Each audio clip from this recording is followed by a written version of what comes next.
Warahimakumullah. Kira-kira sebelum kita masuk, sama seperti dua kajian saya sebelumnya, saya memberikan pertanyaan. Kira-kira apa sebuah perbuatan yang akan kita bahas ini? Yang bisa jawab? Apa?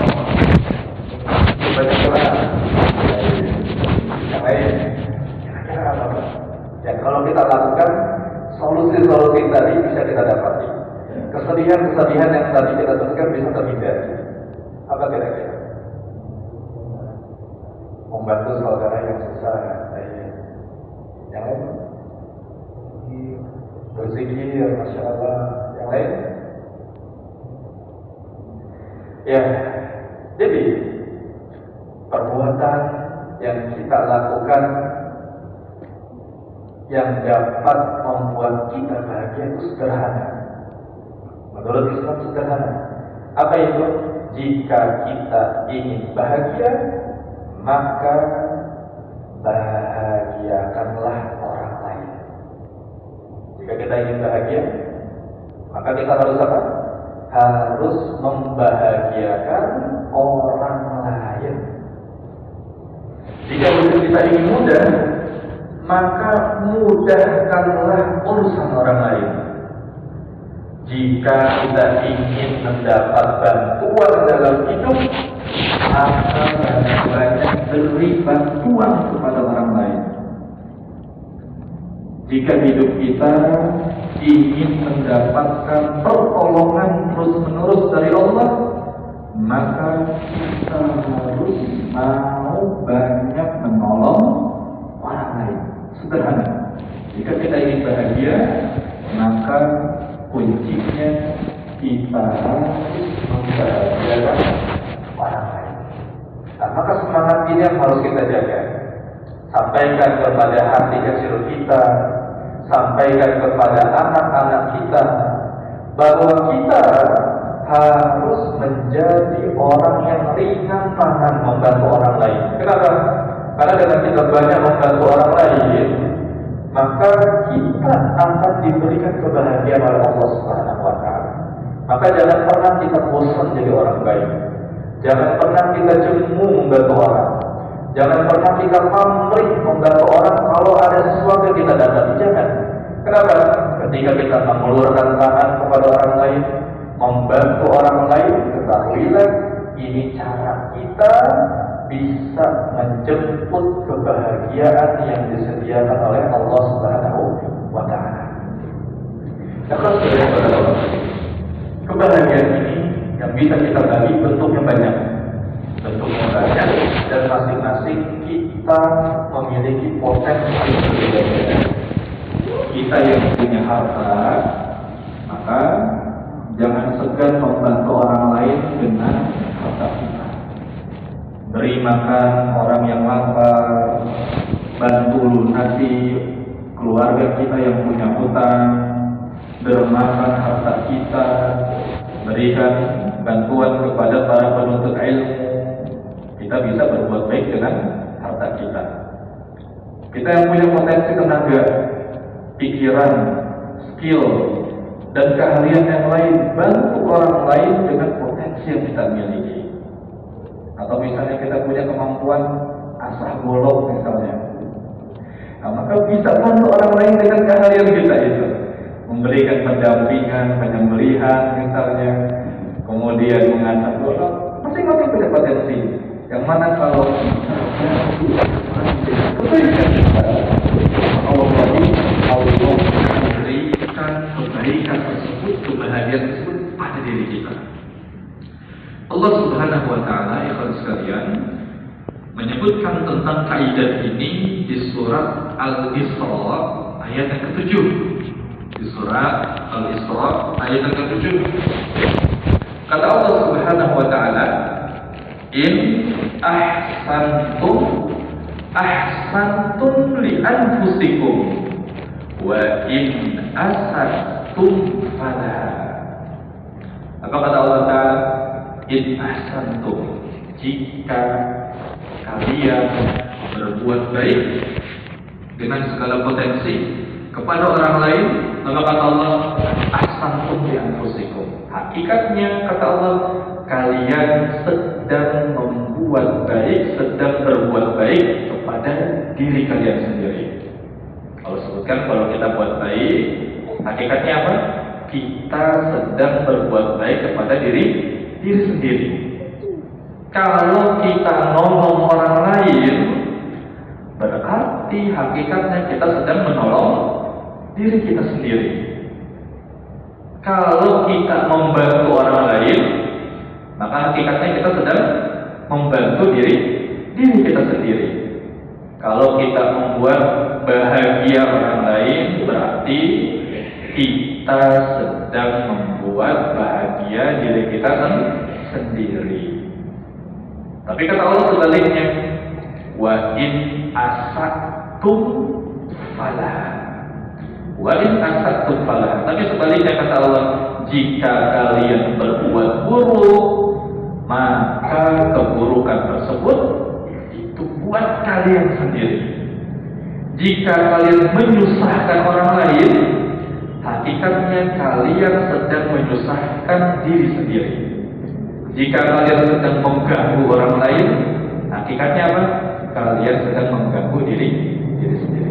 Nah, kaidah ini atau ayat ini yang menjadi semangat kita untuk terus berbagi kebaikan kepada orang lain, untuk terus membantu orang lain, untuk terus menolong orang lain. Kenapa? Kata Allah tadi, catat baik-baik dalam kehidupan kita. Kata Allah tadi, jika kita berbuat baik, apa kata Allah? Hakikatnya kita sedang berbuat baik kepada siapa? Diri sendiri. Maka bisa kita saksikan, terkadang supir kontainer, supir truk ini lebih paham kaidah ini daripada kita kadang-kadang. Coba kalau antum lagi safar keluar kota atau pulang kampung, siapa yang paling banyak mempraktekkan ta'awun, tolong menolong di jalan? Kita, orang biasa atau supir truk kira-kira? Kita akan dapat pasti supir truk. Bagaimana dia lihat ketika ada pengendara truk kontainer yang mogok, ini dengan penuh keikhlasan supir truk yang lain menawarkan bantuan. Pak, mobilnya kenapa? Mogok, Pak. Kenapa mogoknya? Bannya pecah kan? Mesinnya trouble kan? Bensinnya habis kan? Dia tanpa pamrih menawarkan bantuan seperti itu. Kenapa dia berkeyakinan seperti itu? Kenapa dia mau menawarkan bantuan kayak tadi? Padahal kenal juga tidak, saudara juga bukan. Kenapa? Karena dia paham kaidah tadi. Supir truknya paham konsep tadi. Kalau dia di jalan nolong orang, sewaktu-waktu dia susah, sewaktu-waktu dia ada masalah, pasti Allah datangkan bantuan seperti yang dia bantu. Ini secara gak langsung supir truk ngajarin kita tentang kaidah ayat 7 surat Al-Isra tadi. Hakikatnya kalau kita berbuat baik, kita sedang apa? Sedang berbuat baik kepada diri sendiri. Namun sebaliknya ketika kita membuat buruk, mencelakakan orang lain, hakikatnya kita sedang apa? Berbuat buruk kepada diri sendiri. Maka konsep dalam kehidupan agar kita bahagia harus banyak menolong orang lain. Hapus jauh-jauh dari kamus kehidupan kita nyusahin orang lain. Hilangkan dari hati kecil kita keinginan rusak, membuat sedih, menyusahkan orang lain. Kenapa kita harus hapus itu dari kehidupan kita, dari kamus kehidupan kita? Karena ketika kita menyusahkan orang lain, berbuat sedih kepada orang lain, hakikatnya keburukan tersebut kembali kepada siapa? Kepada diri kita sendiri. Ya kan sekalian, barakallahu fikum. Allah Subhanahu wa taala juga menjamin bahwa orang yang berbuat baik, dia bukan hanya mendapatkan pertolongan, tapi dia juga akan mendapatkan kebahagiaan, mendapat mendapatkan keberuntungan dan mendapatkan kesuksesan di hari kemudian. Kata Allah Ta'ala di dalam Al-Quran, setelah Allah memerintahkan kepada kita agar kita beriman, kemudian kita bertakwa, kata Allah, wa ahsinu wa innallaha wa la'allakum tuflihun. Kata Allah, setelah Allah perintahkan kita wa ahsinu, harus selalu berbuat baik. Berbuat baiklah kalian selalu. Apa kata Allah berikutnya? La'allakum tuflihun. Allah jamin hidup kita pasti bahagia. La'allakum tuflihun, pasti hidup kita beruntung. La'allakum tuflihun, pasti hidup kita bakal sukses. Jadi kata Allah Ta'ala, la'allakum tuflihun, kalau kita mau sukses, berhasil, hidup kita manjur, mudah urusan kita, syaratnya di awal Allah sebutkan wa ahsinu. Singkat banget kata Allah, wa ahsinu. Apa arti wa ahsinu? Yaitu berbuat baiklah, berbuat ihsanlah. Jika kita sudah berbuat ihsan,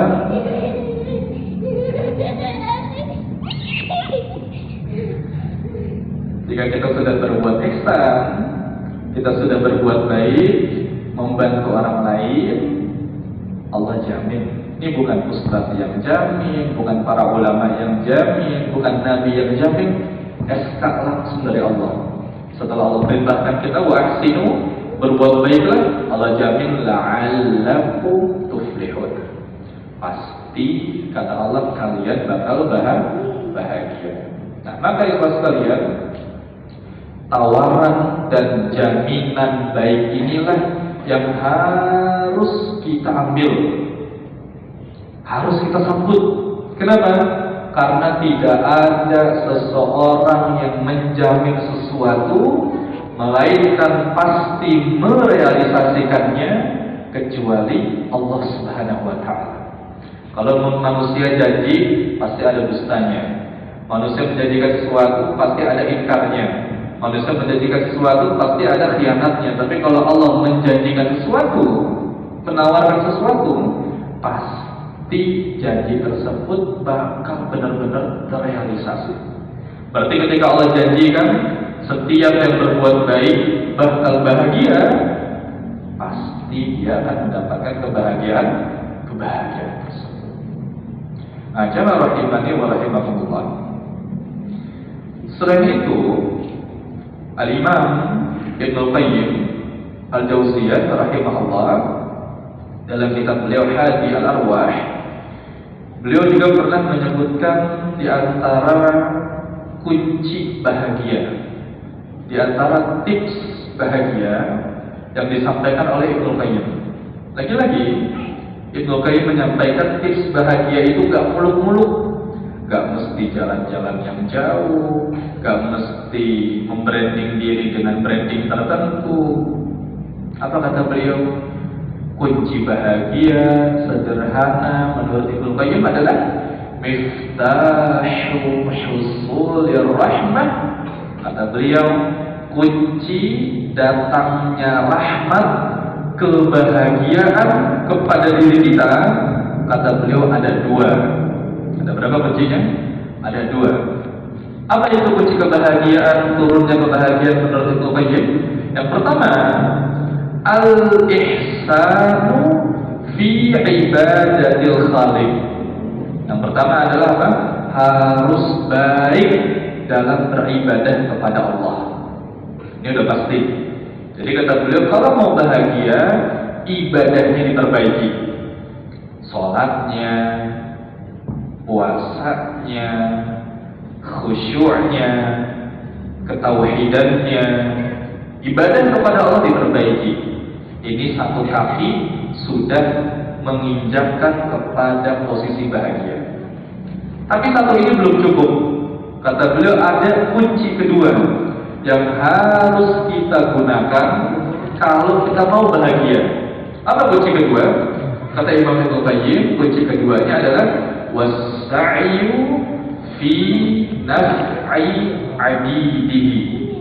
Kata Imam Ibnu Qayyim, kunci kebahagiaan kedua setelah kita beribadah pada Allah adalah as-sa'yu, berusaha fi naf'i abidihi, berusaha untuk menebar manfaat kepada sesama. Atau kunci kedua kata beliau, berusaha untuk banyak menebar manfaat kepada sesama, kepada tetangga, kepada saudara, kepada kenalan, kepada akhwat, kepada ikhwan sesama kita. As-sa'yu fi naf'ihim, berusaha untuk menebar banyak manfaat, bantuan, pertolongan kepada mereka.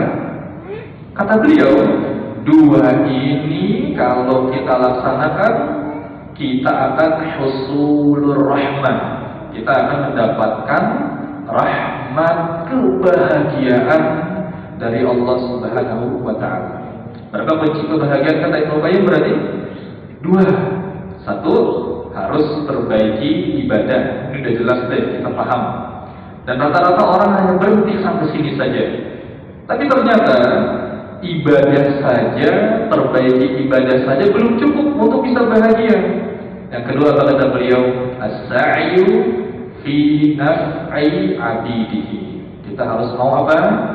Berusaha menebar, memberikan manfaat, pertolongan, bantuan kepada siapa? Kepada sesama, kepada orang lain. Berarti sebaliknya, orang yang ibadahnya rusak, dia nggak bakal bahagia. Atau sebaliknya lagi, sebagus apapun ibadah seseorang, tapi dia berat tangan, gak mau membantu banyak orang lain, maka dia sulit dapat kebahagiaan. Ibadahnya bagus, sholatnya ke masjid, baca Qurannya luar biasa, tapi dia gak mau bersosial, gak mau membantu, dia gak mau memberikan pertolongan orang lain, cuek kepada sesama. Nah, maka Ibnu Qayyim, dia sangat jauh dari kebahagiaan. Nah, ini motivasi yang harus kita tanamkan dalam diri kita, bahwa kalau saya mau jadi orang bahagia, saya harus banyak membahagiakan orang lain. Kalau saya mau hidupnya penuh dengan kemudahan, saya harus banyak memudahkan urusan orang lain. Kalau hidup saya mau banyak dibantu, maka saya harus banyak membantu orang lain. Maka sebagai contoh ya sekalian, sebagai contoh, ada seseorang yang banyak berdoa. Contoh, ada seorang yang banyak berdoa untuk kebaikannya sendiri, untuk dirinya sendiri. Namun ada lagi orang yang banyak mendoakan orang lain tanpa sepengetahuan. Yang satu doain buat siapa? Diri sendiri. Si A doain untuk diri sendiri. Tapi ada si B yang dia selalu doain saudaranya, doain orang lain. Maka kalau kita lihat dari hadis-hadis Nabi SAW, jaminan dua orang tadi, yang satu mendoakan diri sendiri, yang satu mendoakan orang lain, justru jaminan lebih dikabulkannya adalah siapa? Orang yang mendoakan orang lain. Apa kata Nabi SAW? Man da'a li akhihi bi ghairi dhahri qalbi, atau kata Nabi, barang siapa yang berdoa untuk saudaranya tanpa sepengetahuan orang tersebut, apa kata Nabi SAW? Faqalatil malak amin walaka bimithli. Apa kata Nabi? Kalau seandainya ada orang yang berdoa, terus doanya untuk orang lain, kata Rasul, pasti doanya itu akan apa? Diaminkan oleh oleh malaikat, dan malaikat doain balik, semoga kamu juga demikian. Lihat, doa orang yang ngedoain orang lain, yang mikirin orang lain, doanya diapain? Diaminkan sama malaikat, bahkan didoain balik sama malaikat. Pertanyaannya, kalau dia doa buat diri sendiri, satu, ada jaminan doanya diaminin malaikat? Tidak ada. Yang kedua, ada timbal balik doa dari malaikat buat dia? Tidak ada. Nah, ini menunjukkan bahwa jika kita ingin mendapatkan porsi kebahagiaan lebih besar, porsi kebaikan lebih banyak, kita jangan egois hanya memikirkan diri sendiri, tapi kita harus banyak berkorban untuk orang lain. Dan Allah itu zat yang tidak pernah ngantuk apalagi tidur. Di ayat kursi Allah katakan apa? La ta'khudhuhu sinatun wa la naum. Allah itu enggak pernah ngantuk apalagi tidur. Artinya apa? Allah selalu melihat hamba-hambanya yang melakukan kebaikan. Allah selalu mantau hamba-hambanya yang melakukan kebaikan. Dan Allah ketika melihat hambanya berbuat kebaikan, itu enggak mungkin diam aja. Enggak mungkin Allah tutup mata. Pasti Allah akan memberikan apresiasi yang besar. Maka posisikan diri kita jika ingin bahagia, kita harus menjadi karyawannya, tanda petik, karyawannya Allah Ta'ala dalam membantu memudahkan urusan orang lain. Karena kalau kita menjadi karyawan Allah, maka yang akan mengurusi urusan kita bukan lagi kemampuan kita, tapi langsung diatur, diurus oleh Allah Subhanahu wa Ta'ala. Nah, maka kalau sekalian balik lagi ke perkataan Imam Ibnul Qayyim tadi, ibadah saja tidak cukup, perbaiki sholat, tilawah, puasa saja tidak cukup jika kita ingin bahagia, tapi ada kunci kedua yang harus kita kejar. Apa kunci kedua tadi? Kita harus mau berusaha untuk banyak berbuat baik, menebar kebaikan, menebar manfaat, menebar bantuan kepada sesama. Ini kunci kebahagiaan yang disebutkan oleh Imam Ibnu Qayyim Al-Jauziyah rahimahullah ta'ala rahmatan wasi'ah. Kemudian, sekalian, barakallahu fikum, Allah Subhanahu wa Ta'ala juga memberikan jaminan bahwa tabungan yang kita sisihkan dalam rangka untuk menyiapkan kebahagiaan kita di masa mendatang dengan balasan yang Allah berikan atas apa yang kita keluarkan, ini jumlahnya sangat jauh berbeda. Jadi kadang kita begini dalam konsep hidup, kita itu menahan bantuan dari orang lain dengan dalih, nanti besok saya di mana, bulan depan saya seperti apa, nanti kalau saya kelaparan kemudian saya bagaimana. Namun ketahuilah, Allah Subhanahu wa Ta'ala ini memberikan jaminan kepada kita bahwa apa yang nanti Allah berikan berupa balasan atas bantuan yang kita berikan, ini balasan Allah jauh lebih besar daripada harta yang kita simpan, daripada bantuan yang kita tahan kemudian gak dikasih ke orang lain. Allah sebutkan dalilnya di surat Al-Baqarah ayat 245. Allah sebutkan di surat Al-Baqarah ayat 245. Allah Ta'ala berfirman di ayat tersebut, Man dalladhi yuqridullaha qardan hasanah.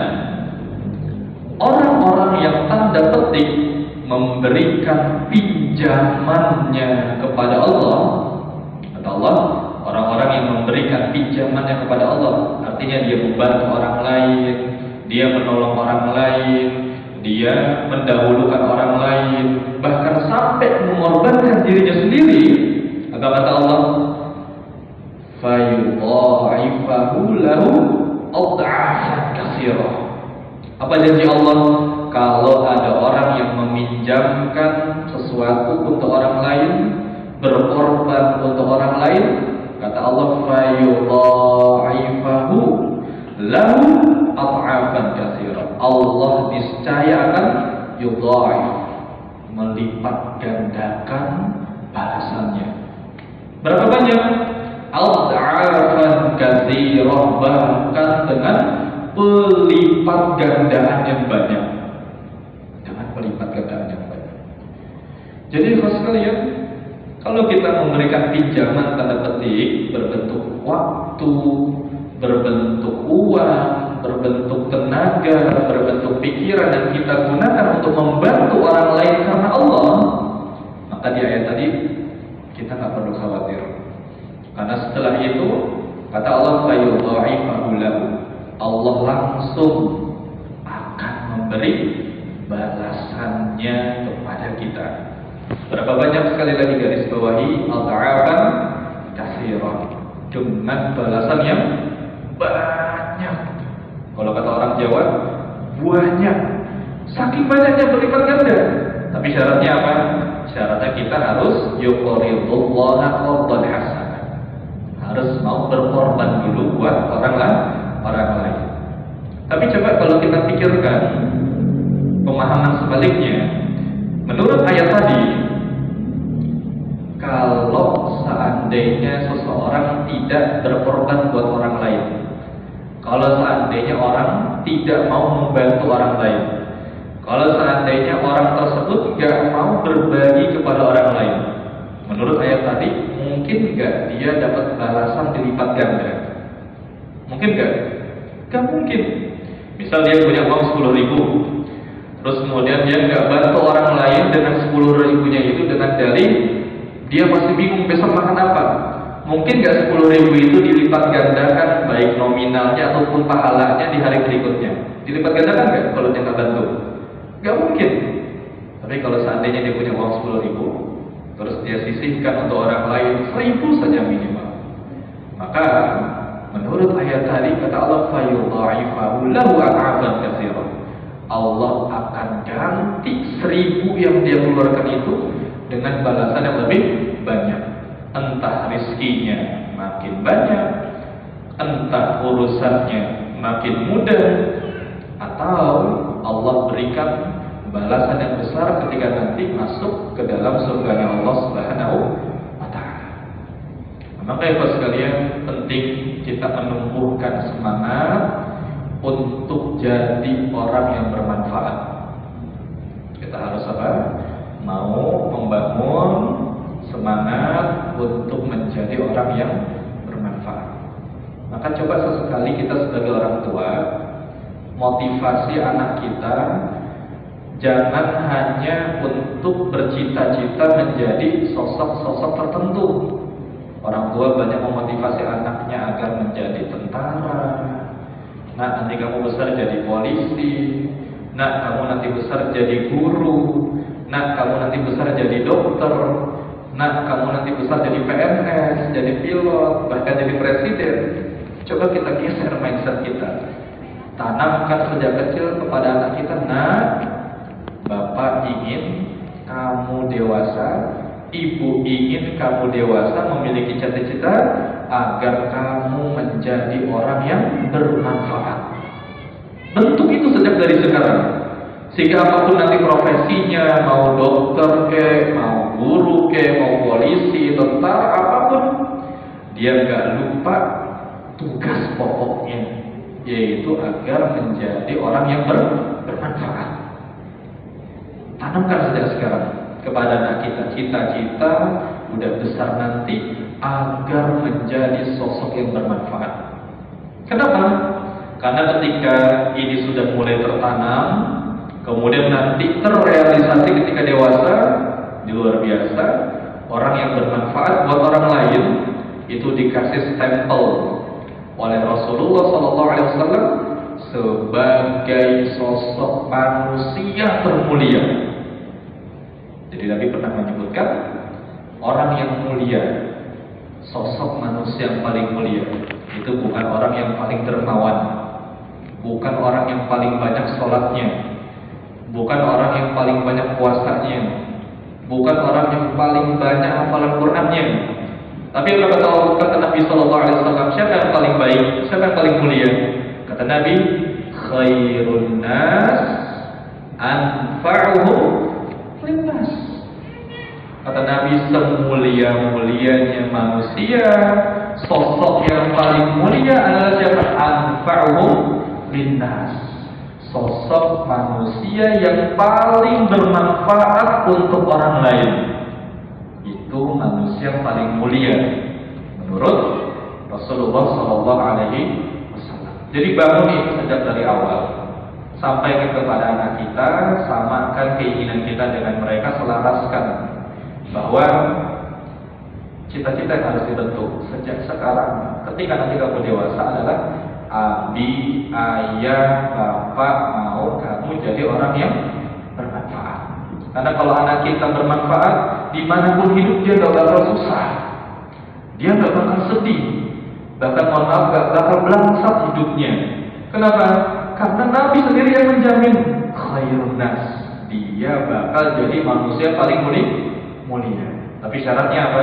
Anfa'uhum linnas, harus mau jadi orang yang paling bermanfaat, tebar manfaat, banyak membantu, banyak menolong.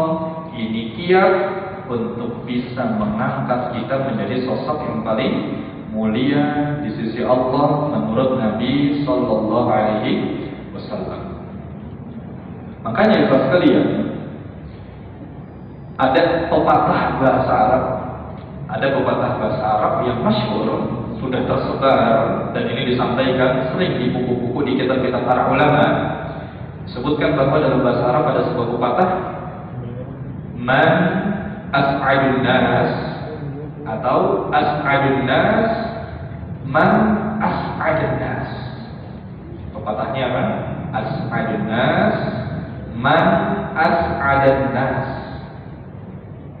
Kata orang Arab, orang yang paling bahagia itu as'adun nas, orang yang paling bahagia itu man as'adun nas, yaitu orang yang mau membahagiakan orang lain.